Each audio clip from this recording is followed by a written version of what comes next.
So Sandeep, could you please give us an overview of the 4 books that you have authored? Sure, I'll give the overview of all the 4 books. The number one is How Do You Build Your 21st Century Financial Plan?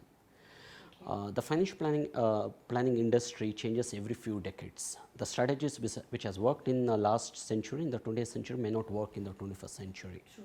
Why it may not work, I have covered that, and also the author's inspirational journey I have covered in that book. The 5 stages in the life and how you need to position your finances portfolio.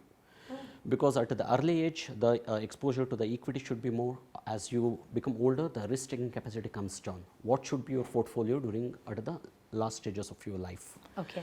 And what should be the insurance coverages, and at what instances you need to meet financial advisor. Sometimes reading a book may not be sufficient because I would be writing in generic. And the situation may not be may be different for each and every person. That's why it is called personal finance. Correct. Right. So I'll advise my clients or the readers to read a book and acquire the knowledge, but while implementing, kindly consult the financial advisor, because you need to explain your personal situation to the advisor to give the tailor-made solution. And the second book is the investment guide for entrepreneurs. The way the entrepreneurs invest, the way non-entrepreneurs invest is different, because for the entrepreneurs the 2 things are common. The one is liquidity issue, and the second one is the certainty issue. Okay. You may be doing the business, and so many people are doing business. It is a common across all the spectrum. They have a liquidity issue, whether Mukesh Ambani or me, I have a liquidity issue, and also I have a certainty issue. Okay. So for us, the investment is totally different than for the employees, compared to the employees. So why it is different, how we need to invest, why compounding is not a miracle. Many people says that compounding interest is a miracle. No, I don't say it is a miracle. And how to not misled in the financial aspects. All those things I have covered. Okay. Because entrepreneurs are a truly different breed and risk-taking breed. I 100% agree with you on that part. Yes. Yeah. And the third point is, the third book is The Terrifying Tax Traps. 9 out of 10 business owners overpays the tax. Okay. And in this book, I've covered why should they work with financial advisors and tax accountants or auditors, or you can say it as a CA. Why should they work frequently? Right. Many people do not know the difference between finance and accounting. CA job is to the accounting. CA's job is to tell to the government what has happened in your business. Right. But financial advisor's job is to manage your finances. When the accounting ends, the financial starts. The wealth management starts when the accounting ends. Interesting. So you need to involve both financial advisor and accountants at regularly, so that you can legally pay least amount. And also I have covered what is the biggest tax shelter for the business owners.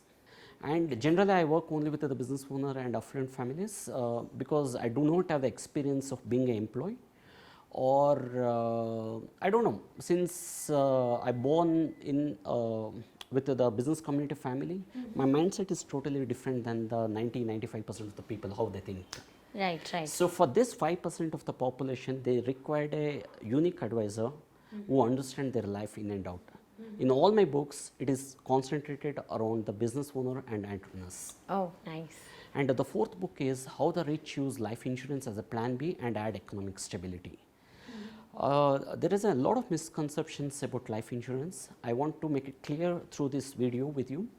Life insurance is for the rich people. I say you this, and investments is for the middle class. Okay. I'll explain you this as we move around. Okay. Okay, I'll tell you now only. So if you don't have anything, what do you insure? Say for example, cycle and car. Which one do you insure? Car. Why not cycle? Because the value is less. And if you don't have anything, what do you insure? Life. No, you don't have anything. You can't insure anything, right? If okay, in that way, yes. And if you don't have much income, what do you insure? Even you can't insure your life insurance. If you are earning 1 lakh, 2 lakhs per annum, how can you insure? No. Yeah, that's right. So generally, the life insurance is invented by the rich people for the rich people to stay rich. And investments also invented by the rich people to gather the money from the middle class and poor people so that they can become rich faster. Okay, this so is all this mind-blowing. kind of I'm challenging the conventional methods in this book. I busted so many myths like this in this Wow. book, and all the book profits I'm donating.